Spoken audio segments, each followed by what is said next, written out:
xibaar yu wér te wóor ca tàng-tàng ba abonnez-vous pour ngeen di mën di jot suñuy vidéo.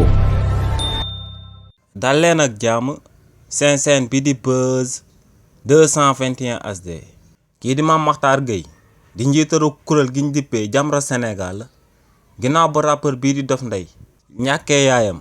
ci bési gàmm gi ñu daan amal ci réewu Sénégal kookee am na akub sàkkuteef daal di koy jëmale ci son excellence président Bassirou Diomaye Diakhar Faye ak premier ministre am bii di Ousmane Sonko c'est li ni mel kii di Mame Mactar Jamra ne lu muy sàkku ci autorité yu bees yu daal di nekk ci boppu réew mi moom mooy que ne ñooñee daal di may kii di Dof Ndeye mu daal di am akub liberté provisoire humanitaire ngir dem daal di teewee denc gu ñu war a daal di denc yaayam ginnaaw ba kookee génn àdduna nee na kookee di Dof Ndeye ñëpp xam nañ relation bu jaaroon ci diggante moom ak yaayam te relation bu exemplaire la nee nag sëgëm ci réewu Sénégal daal dinañuy may kii di Ndella Madior Diouf ngir mu dem daal di teewee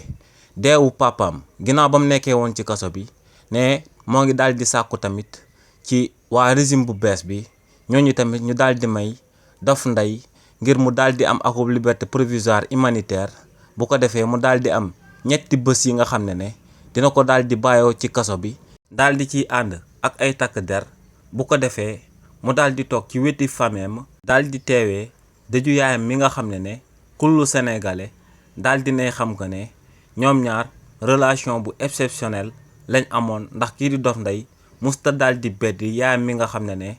akub malade mental la woon donc ne moo ngi sàkk bu baax a baax ci autorité yu bees yi ngir ñu daal di bàyyi Dof Ndeye mu dem daal di teewee dëju yaayam bi te ñu daal di ko ciy may ci lu tolloog ñetti fan. xibaar yu wér te wóor ca tàng-tàng ba abonnez-vous pour ngeen di mën di jot suñuy vidéo.